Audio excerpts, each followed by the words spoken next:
Exact moment when the cranberry sauce hit the wall. It splattered like a crime scene, dripping down my parents' beige dining room wall as the silence descended. Cassidy was standing chest, heaving eyes wild with rage, pointing a shaking finger at me across our family's Thanksgiving table.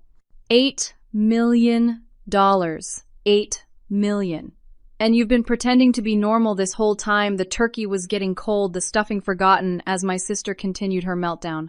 My father sat frozen fork suspended midair, literally unable to speak. My mother's mouth opened and closed like a fish out of water. And me, I felt 29 years of being the forgotten daughter crystallize into one perfect moment of vindication and heartbreak as my family finally saw me for the first time. Growing up in our modest suburban home in Pennsylvania, I learned early that Cassidy was the sun around which our family orbited. 3 years older than me, she was blessed with our mother's blonde hair and our father's charming smile. I was the quiet, bookish one with mousy brown hair who blended into the background of family photos, when I was included at all. I was 5 when I first noticed something was wrong. It was Cassidy's 8th birthday, and our parents had transformed the backyard into a carnival complete with a hired clown and pony rides. 30 kids from her class came, and my parents beamed as she opened, present after present. A month later, when my birthday arrived, Mom made a simple cake, and Dad was working late. "We can't do big parties for everyone," Frankie Mom explained. "We already spent our budget on Cassidy's." This became our family pattern. Cassidy's dance recitals were major events requiring new outfits and bouquets. When I won the spelling bee in 4th grade, neither parent could attend because Cassidy needed a ride to soccer practice. The trophy sat unacknowledged on my desk for weeks, until I finally tucked it into my closet. Christmas mornings were perhaps the most painful.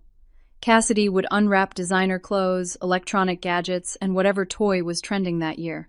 My pile was always smaller, practical items like socks, school supplies, and books from the discount shelf. One year, when I was 12, I received a hand-me-down coat that had been Cassidy's while she opened a brand new laptop.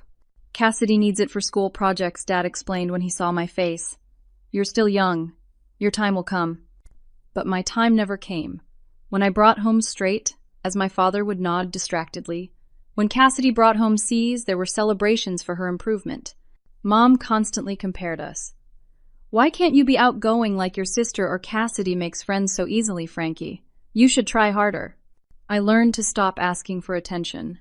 Instead, I poured myself into books about business and finance, fascinated by stories of self-made people. I started babysitting at 12, earlier than most kids were allowed, saving every dollar. By 16, I had several regular weekend jobs, from tutoring younger students to helping at the local library. My parents barely noticed my growing independence. They were too busy managing Cassidy's busy social calendar and soothing her frequent emotional storms. When she didn't make cheerleading captain, Dad took her shopping to cheer her up. When she lost her 3rd part-time job for showing up late, Mom made excuses about how sensitive she was. I never confronted them about their favoritism, not when Dad missed my high school honor society induction to attend Cassidy's boyfriend drama. Not when Mom forgot to take me shopping for prom but spent weeks helping Cassidy prepare for hers. Not even when my graduation dinner was cut short because Cassidy called with car trouble. Instead, I channeled every slight into quiet determination. While my family wasn't looking, I was building something they couldn't see yet, an unwavering belief in myself and my abilities. I was learning that the validation I craved wouldn't come from them, so I would need to find it elsewhere. What no one realized was that their neglect was forging something in me that would have been impossible otherwise: complete self-reliance and a burning ambition that would eventually change everything. When college acceptance letters arrived, I had my pick of several good schools. My parents seemed surprised by my options, as if they hadn't noticed I'd been in the top 5% of my class. The celebration dinner was for Cassidy that night, though. She'd finally completed her associate degree after 5 years of stopping and starting.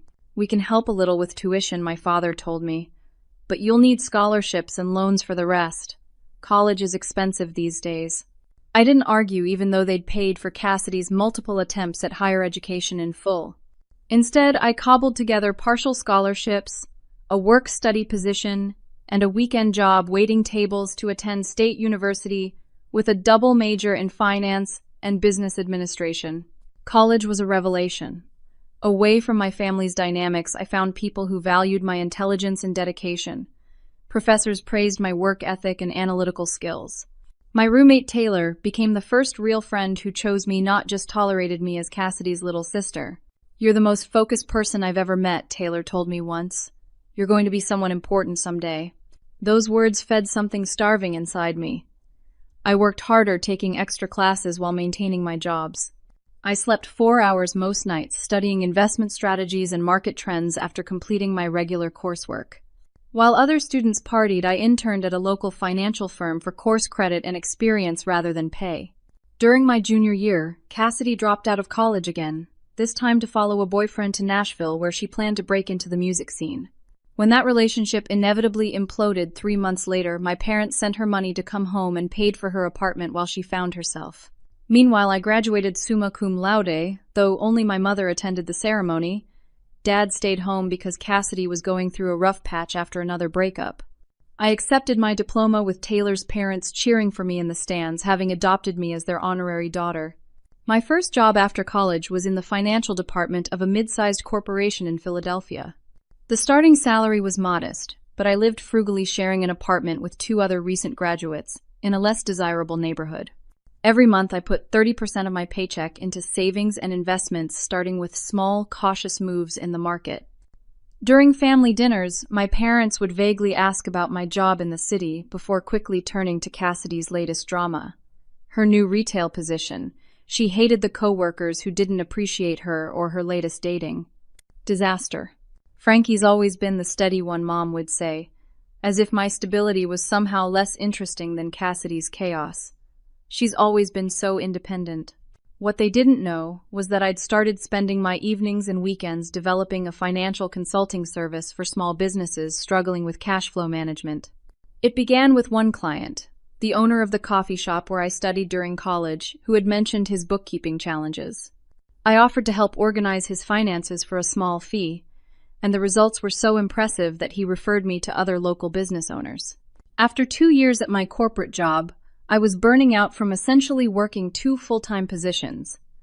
But my side business was growing rapidly, and I was earning nearly as much from my consulting as from my day job. Still, I hesitated to make the leap to full entrepreneurship. Then came the turning point. I had developed a proprietary software tool to help my clients visualize their cash flow and make better financial decisions. It was nothing fancy, just something I'd taught myself to code to make my consulting work more efficient. One of my clients mentioned it to her brother-in-law, who happened to be the CEO of a regional banking software company. He called me directly asking for a demonstration. 2 weeks later, he offered to license my software for an amount that made me check the number of zeros twice. He also offered me a development contract to refine it for their institutional clients. I gave notice at my corporate job the next day. When I called my parents to share my decision to start my own business, my father's response was predictable. "Is that really wise? Frankie, corporate jobs have security and benefits? Cassidy just got laid off again and it's been really hard on her. You should be grateful for what you have." I mumbled something about having saved enough for a safety net and changed the subject. What I didn't tell them was that my little software deal had just made me financially independent at 24 years old, or that I was about to move into a better apartment and open an office downtown. Some news I was learning was better kept to myself. As my 25th birthday approached, my consulting firm had grown to include 3 employees and a roster of loyal clients. The software licensing deal had expanded to include several regional banks, and I was in talks with a major financial institution about a nationwide rollout. My personal net worth had quietly crossed the $1 million mark, a milestone I celebrated alone with an expensive bottle of champagne in my new downtown apartment. That same week I flew home for Thanksgiving. Cassidy had just moved back in with our parents after another failed relationship left her financially strapped. She spent dinner talking about her plans to open a boutique despite having no business experience or startup capital. "Dad's going to help me with the initial investment, right, Daddy?" she said, flashing the smile that had always gotten her what she wanted. My father nodded indulgently. "We'll figure something out, Princess." Later, I overheard my mother in the kitchen. "Frankie's doing okay with that business thing of hers, but I worry. She works too hard and never seems to have fun. Not like Cassidy. She really knows how to live." I returned to Philadelphia with a strange sense of liberation. My family had no real interest in my life or success, which meant I was free from their expectations or judgments. I could build my empire in peace, without their interference or sudden interest in my finances. Over the next 3 years, my business thing expanded exponentially. My financial software platform, now called Clearflow, gained industry recognition for its intuitive design and powerful analytical capabilities. I established a separate technology company to develop and market it while maintaining my original consulting firm. I made strategic investments in several tech startups, 2 of which were acquired by larger companies for substantial returns. By my 28th birthday, my net worth had quietly grown to $8 million. I owned a beautiful condo in the city, though I furnished it modestly and drove a reliable but unremarkable sedan. Money, I had discovered, was most valuable when it provided freedom rather than status symbols. I dated occasionally but focused primarily on my businesses until I met Jack at a charity gala. A structural engineer with his own modest firm, he was refreshingly unimpressed by networking opportunities and spent most of the evening discussing historic bridge designs with me in a quiet corner. On our 3rd date, I cautiously explained my financial situation and was relieved when he didn't seem fazed. "That's impressive," he said simply. "You must be very good at what you do. Want to try that new Thai place on 5th Street, I heard. Their curry is amazing." As our relationship deepened over the next year, Jack became the only person who knew both versions of me, the successful entrepreneur and the overlooked daughter. He encouraged me to be honest with my family, but didn't push when I resisted. "They've never been interested in my success before," I explained. "Why would I give them information they haven't earned? Besides, I like my privacy." The truth was more complicated. Part of me feared that revealing my success would lead to requests for money from Cassidy or my parents. Another part, the wounded child still seeking approval, worried they somehow still wouldn't be impressed. And a small, petty part of me enjoyed having this secret power they knew nothing about. My double life continued. To my family, I was still just Frankie with her small business, living a modest, unmemorable life. They rarely asked for details, so I rarely offered them. When I visited home, I wore simple clothes and left my successful CEO persona in Philadelphia. Meanwhile, Cassidy bounced between jobs and relationships, always with some new drama or crisis. My parents continued to bail her out financially and emotionally, depleting their retirement savings more than they realized. One Christmas, I overheard my father on the phone with their financial advisor, worry evident in his voice. They had refinanced their house to help Cassidy start a short-lived event planning business that had quickly failed. Now they were struggling with the increased mortgage payments. 2 weeks later, their mortgage company called to inform them that an anonymous benefactor had paid off their loan in full. My father mentioned it at our next family dinner, completely unaware that I was responsible. "Must have been a mistake," he concluded. "But we confirmed it's legitimate. Someone paid it off, and the house is free and clear now." Cassidy immediately suggested it might be one of her ex-boyfriends who still carried a torch for her. My mother wondered if it was a wealthy former client of my father's accounting practice. No one considered that it might be me. As Jack and I grew more serious discussing marriage and our future, I found myself increasingly uncomfortable with my compartmentalized life. He never pressured me, but his transparent relationship with his own family highlighted the web of deception I'd created with mine. "They don't know me," I told him during one discussion. "The real me. They never have." "Maybe that's because you never gave them the chance," he suggested gently. "People can surprise you if you let them." I wasn't convinced, but the seed was planted. As another Thanksgiving approached, I found myself wondering what would happen if I finally stepped fully into my truth with my family. What I couldn't have anticipated was that the decision would be made for me in the most dramatic way possible. Jack proposed on a crisp October evening with a simple solitaire diamond that perfectly matched my understated style. As we discussed wedding plans, the question of family inevitably arose. "I think it's time," Frankie Jack said, his voice gentle but firm. "If we're starting our own family, you need to be honest with yours. You can't keep living this double life." I knew he was right. The compartmentalization that had once felt protective now felt like a prison. More importantly, I was tired of diminishing my accomplishments around my family. I deserved to be seen. "I'll tell them at Thanksgiving," I promised. "The whole truth." As the holiday approached, my anxiety grew. I rehearsed different versions of my revelation, none of which felt right. How do you tell your family that you've been hiding your success from them for years? That you're actually wealthy beyond their imagination? That their overlooked daughter had built something remarkable while they weren't paying attention? A week before Thanksgiving, my world shifted unexpectedly.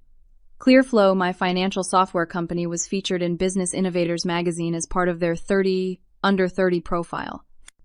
The article was surprisingly detailed, mentioning my company's valuation, my ownership stake, and even including a professional photo of me in my executive office.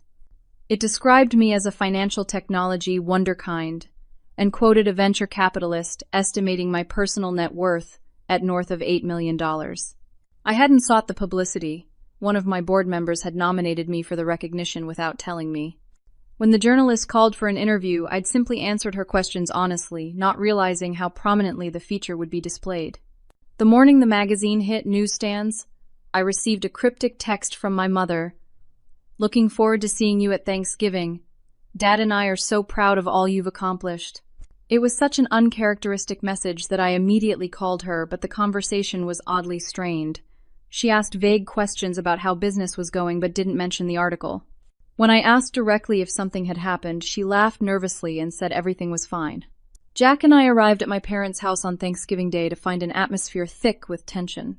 My mother greeted me with unusual enthusiasm, complimenting my coat and asking detailed questions about our drive from Philadelphia.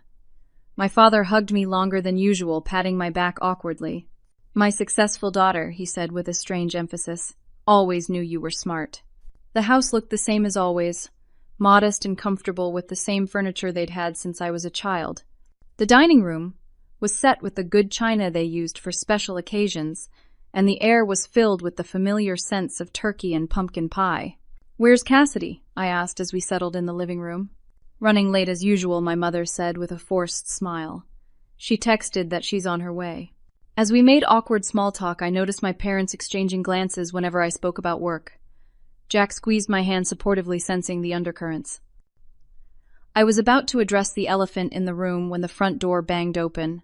Cassidy swept in, 32 years old, but dressed like a college student in tight jeans and an oversized sweater.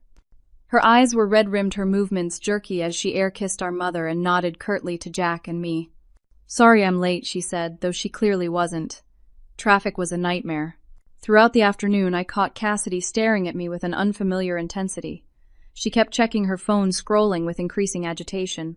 Whenever our parents asked me about work, she would interrupt with her own stories or abruptly change the subject. As we finally sat down for dinner, the tension in the room was palpable. Dad carved the turkey with methodical precision, while Mom fussed with the side dishes. Jack attempted to lighten the mood with stories about his latest bridge restoration project, but his words fell flat in the strained atmosphere. Halfway through the meal, I noticed Cassidy's phone propped against her water glass, the screen displaying what looked like the Business Innovators website. She was barely touching her food, her jaw clenched as she scrolled through what I realized with a sinking feeling was the article about me. I was about to excuse myself to the bathroom to collect my thoughts when Cassidy suddenly looked up from her phone, her expression twisted with anger. "So, Frankie," she said, her voice cutting through the awkward dinner table conversation, "I've been doing some research about you today. Very interesting reading." Every head at the table turned toward her. My father paused with his fork halfway to his mouth. My mother's hand trembled slightly as she reached for her water glass. "Is there something you want to ask me, Cassidy?" I said quietly, my heart pounding. $8 million, she said, her voice rising. 8 million. Is that really what you're worth? Or is that an underestimate? And just like that, the moment I'd both feared and secretly anticipated for years had arrived. But instead of the controlled revelation I'd planned, I was watching my sister spiraling into what would soon become a spectacular meltdown with my shell-shocked parents caught in the crossfire. "Is it true?" Cassidy demanded, her voice cutting through the silence that had fallen over the dining room. She held up her phone, displaying the Business Innovators article with my photo prominently featured. "Are you secretly some millionaire tech genius?" All eyes turned to me. I took a deep breath and set my napkin beside my plate. "Yes," I said simply. "I founded 2 successful companies and made some good investments. The article is essentially accurate. The simplicity of my admissions seemed to infuriate Cassidy further. Her face flushed deep red. All this time, she sputtered. All this time you've been pretending to be ordinary. Coming home in your Target clothes and your sensible car talking about your small business like you're struggling like the rest of us. I never said I was struggling, I replied evenly. I just didn't elaborate on my success. Why? My mother finally found her voice. Why wouldn't you tell us, Frankie? Before I could answer, Cassidy slammed her hand on the table, making the dishes jump. Because she's selfish. She wanted to hoard all her precious money while watching me struggle. While watching Mom and Dad worry about retirement. She probably got some sick pleasure out of it. Jack straightened beside me. That's completely unfair. Frankie worked incredibly hard for everything she's achieved with very little support from. Stay out of this. Cassidy snapped at him before turning back to me. Did you enjoy it? Frankie watching. Me bounce from one failed job to another while you were sitting on millions? Was it funny when I couldn't make rent last year and had to move back home? Did you laugh about poor, pathetic Cassidy while lounging in your luxury condo? I never thought of you that way, I said, keeping my voice calm despite the storm raging inside me. My financial situation had nothing to do with you. Everything has to do with me, Cassidy shouted, rising from her chair. We're family. Family is supposed to help each other. My father finally spoke, his voice uncharacteristically timid. Cassidy, please calm down. I'm sure Frankie had her reasons. Don't defend her, Cassidy whirled on him. She let you refinance the house for my business, when she could have just written a check. She watched you stress about bills and did nothing. I felt a flash of anger. That's not true. Who do you think paid off your mortgage last year? My parents froze, identical expressions of shock on their faces. That was you, my father whispered. Yes, I said. It was me. I didn't want recognition. I just wanted to help. Oh, how noble, Cassidy's voice dripped with sarcasm. St. Frankie secretly saving the day while pretending to be just like us common folk. Did it make you feel powerful, having that kind of control over our lives? Cassidy, that's enough, my mother said weakly. It's not nearly enough, Cassidy grabbed her wine glass and drained it in one gulp. Do you have any idea what my life has been like? The constant struggle, the humiliation of failure after failure, while perfect Frankie was building her empire? Perfect, I echoed, finally allowing my own anger to show. Is that really how you see our family dynamic, Cassidy? Because from where I've been standing for 29 years, you were the golden child who could do no wrong. Who got every advantage, every opportunity, every ounce of attention while I was barely an afterthought. That's ridiculous, my mother protested. We never treated you differently. Jack made a small sound of disbelief beside me, but I barely registered it. Decades of suppressed feelings were rising to the surface. Mom, you forgot my 16th birthday. Dad missed my college graduation because Cassidy had a breakup. Neither of you came to my business launch, but you took a week off work to help Cassidy move to Nashville for a guy she'd known for 3 months. We were just supporting her through a difficult time, my father said defensively. And when was I ever supported through my difficult times? I asked quietly. Cassidy wasn't listening. She'd moved from wine to the harder stuff, pouring herself a large measure of whiskey from the sideboard. You know what? It doesn't even matter anymore, she said, her words slightly slurred. Because now Big Sister Frankie is going to solve all our problems with her. Millions right. You're going to invest in my new business idea. It's going to be amazing, a wellness center with retail and spa services. I'm not giving you money without a solid business plan, I said firmly. Cassidy's face contorted with rage. See, she doesn't want to help me. After everything I've been through, after all my struggles. What struggles exactly? Jack asked, his patience visibly wearing thin. From what Frankie's told me, you've had every advantage. You don't know anything about me, Cassidy shrieked, pointing a shaking finger at him. I have had genuine hardships, real problems that money would solve. Like what I challenged. Like my debt, I'm drowning in credit card bills and the bank won't give me any more loans. Because you've never repaid the previous loans, my father said, quietly surprising me by standing his ground.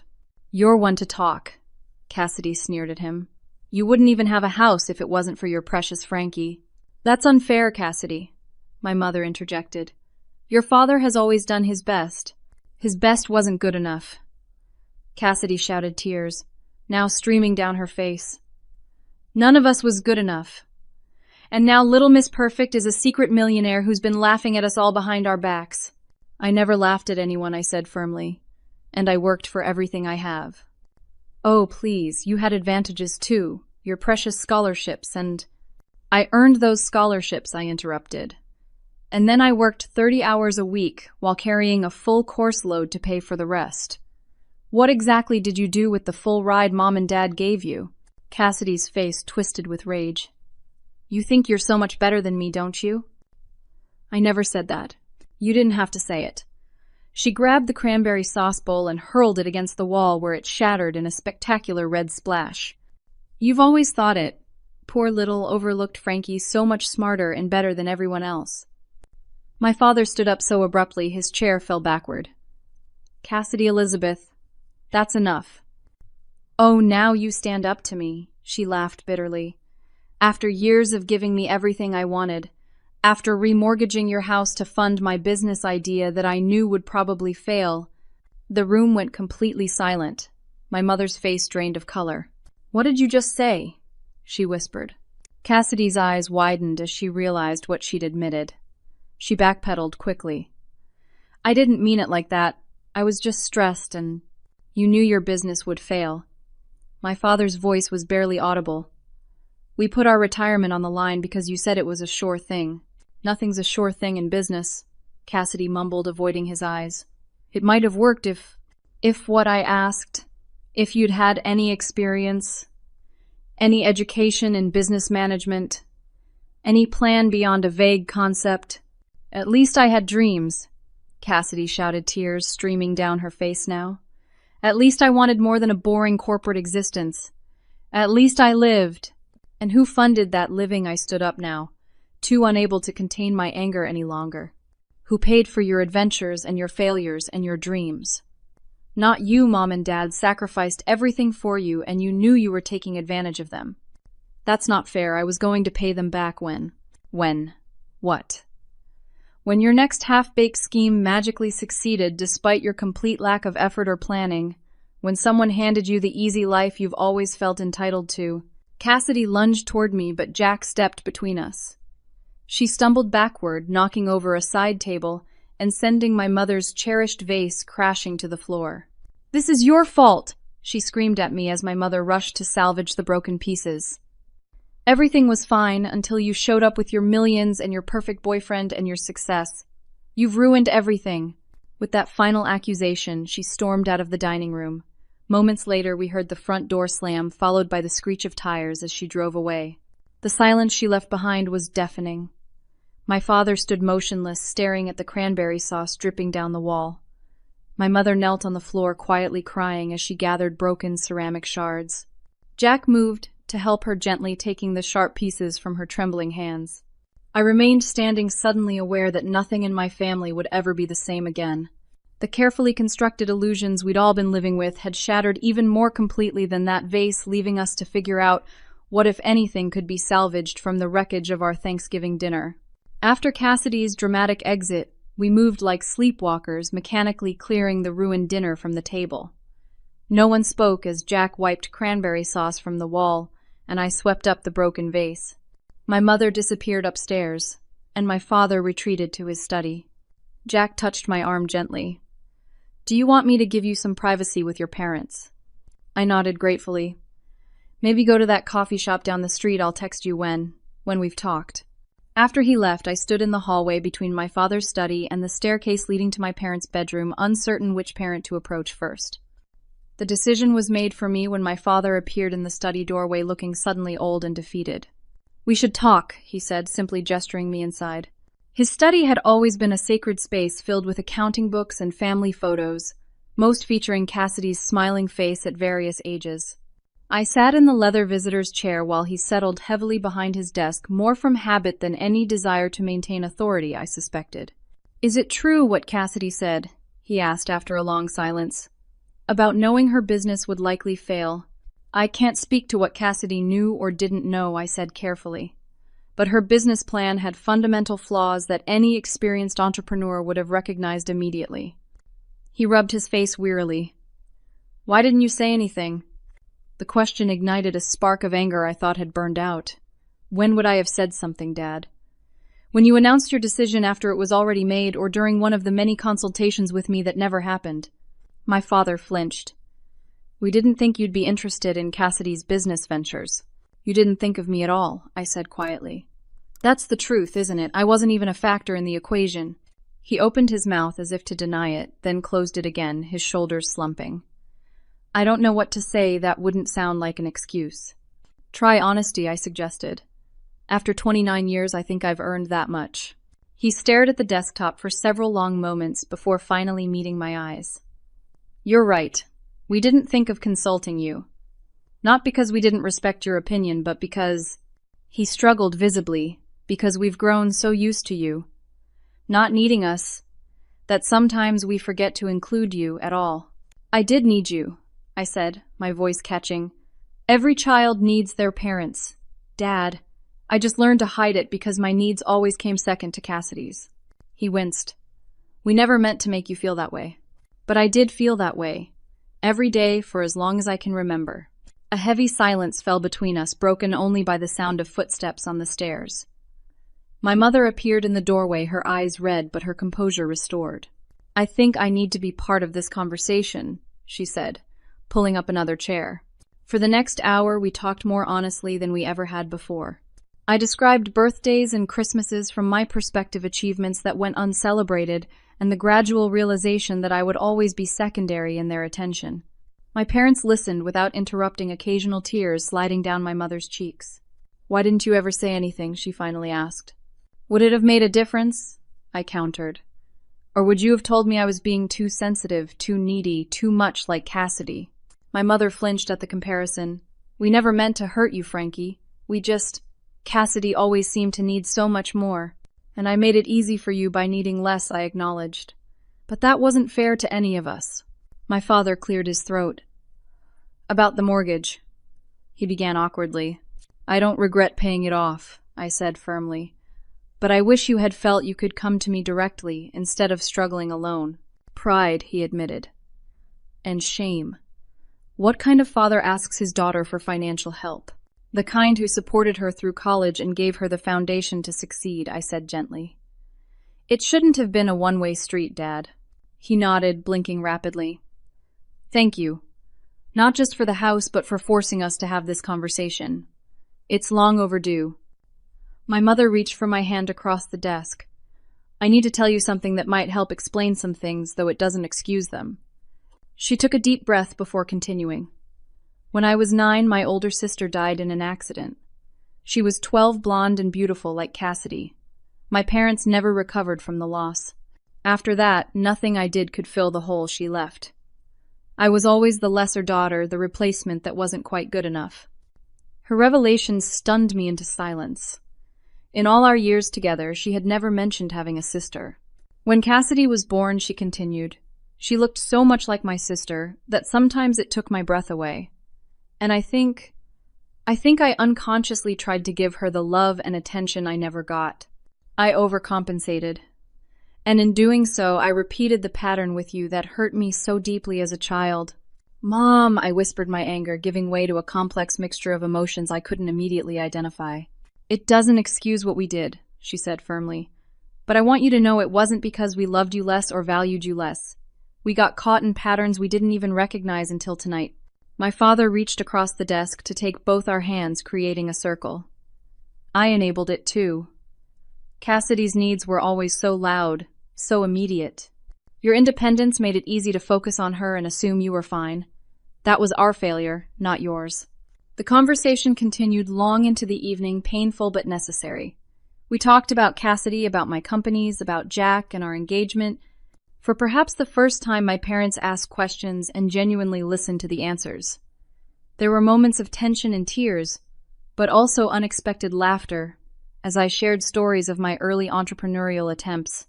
Around midnight, as our conversation finally wound down, my father asked the question I'd been expecting. What happens now? With Cassidy, I mean. I considered carefully before answering. I'm willing to help her, but not unconditionally. not in ways that enable destructive patterns or dependency. She needs professional help, my mother acknowledged, surprising me with her clarity. Financial counseling at minimum, possibly therapy. I can arrange both, I offered. But she has to want to change. I can't force that. My father nodded slowly. And us. Where do we go from here?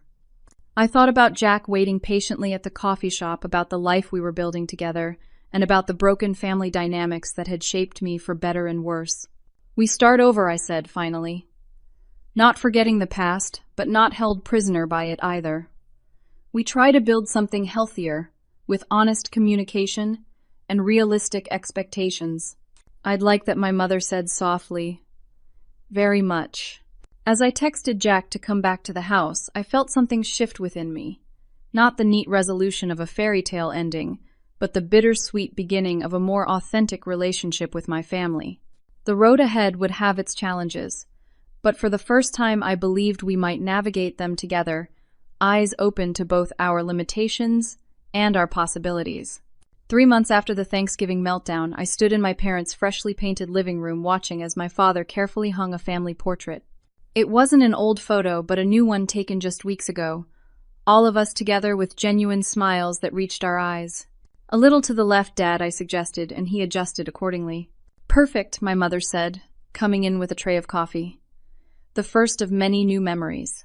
The past months had brought dramatic changes to our family dynamics. After Cassidy's explosive exit from Thanksgiving dinner, she had disappeared for nearly 2 weeks, ignoring calls and texts from all of us. When she finally resurfaced, it was with a tearful late-night call to our parents, who immediately called me. She's ready to talk, my mother had said. Really talk. Are you willing to listen? The subsequent meeting at a neutral coffee shop had been tense but productive. Cassidy, subdued and visibly exhausted, had offered no excuses for her behavior. I've been awful, she'd admitted, staring into her untouched latte. To all of you, but especially to you, Frankie. I don't expect forgiveness. I just wanted to say it out loud. Rather than offering immediate absolution, I had proposed a path forward. I would establish a family trust to help with her debts and our parents' retirement, but with conditions. Cassidy would need to complete financial counseling and commit to therapy. My parents would need to attend family counseling sessions with both of us. This isn't punishment, I'd explained. It's an investment in our future as a family. To my surprise, they had all agreed. More surprisingly, they had followed through. Now, 3 months later, the changes were subtle but significant. My father had taken a genuine interest in my companies, not for financial gain, but to understand the world I'd built. My mother had started sending me articles about women in business, her way of showing support for the path I'd chosen. And Cassidy. Cassidy was doing the hard work of confronting her entitlement and insecurity. More coffee, Frankie, my mother offered, breaking my reverie. Please, I smiled, accepting the cup. Is Jack still helping Dad with the garage shelves? They're bonding over power tools, she confirmed with a small smile. Your father never had a son-in-law before. He's rather enjoying it. The doorbell rang and my mother's eyes brightened. That must be Cassidy. She's bringing dessert. The Cassidy who entered moments later was noticeably different from the woman who had thrown cranberry sauce at Thanksgiving. Her hair was pulled back in a simple ponytail, her clothes practical rather than flashy. She carried a bakery box with careful concentration. I brought cheesecake, she announced, setting it on the coffee table. From that place you mentioned liking Frankie. The gesture wasn't grand, but it represented something significant.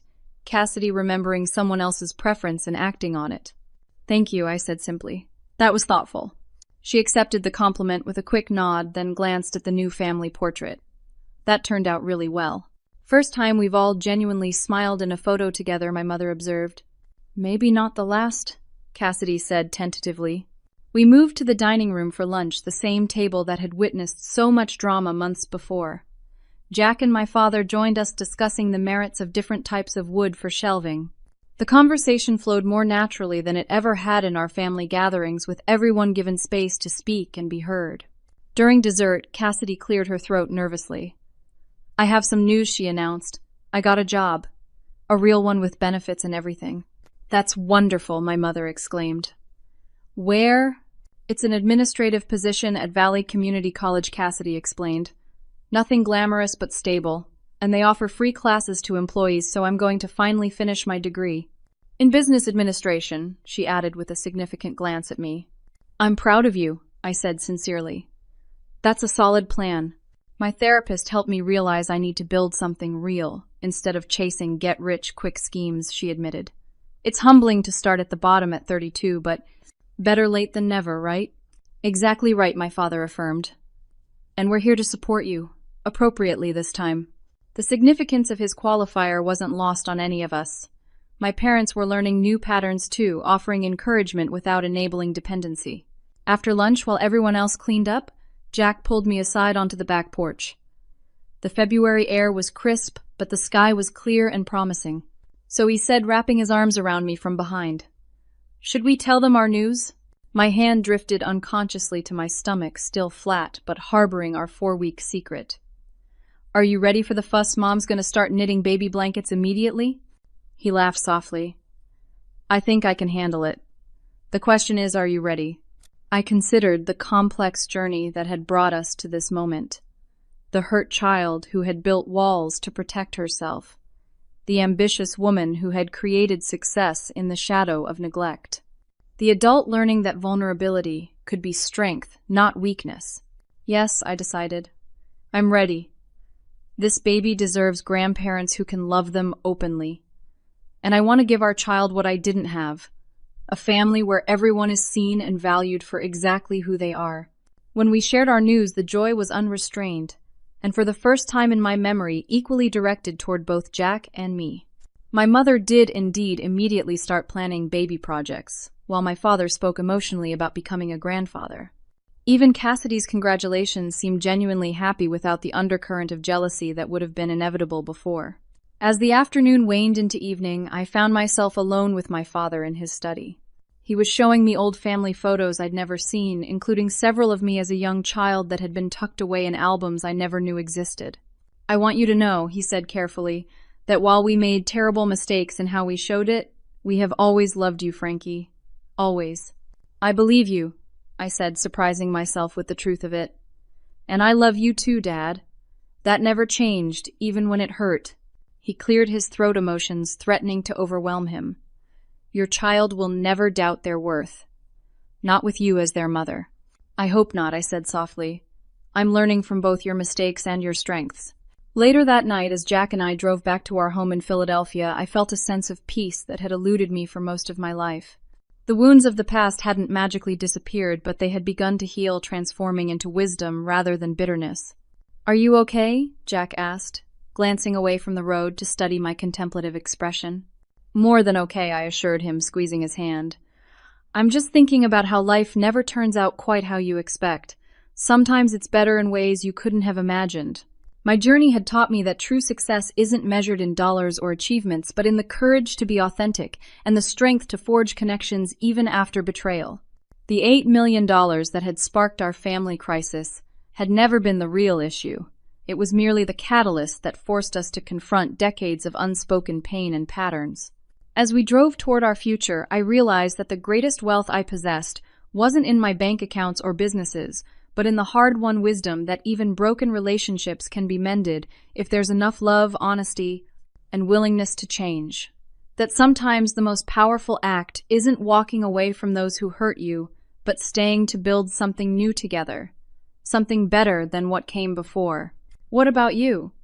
Have you ever discovered that someone in your life was hiding something significant from you, or have you kept an important truth from loved ones? How did the revelation impact your relationship? Comment below with your experiences. If you found value in my story, please like this video, subscribe to hear more authentic life journeys, and share with someone who might need to know they're not alone in family struggles. Thank you for listening, and remember that it's never too late to heal old wounds and create new beginnings.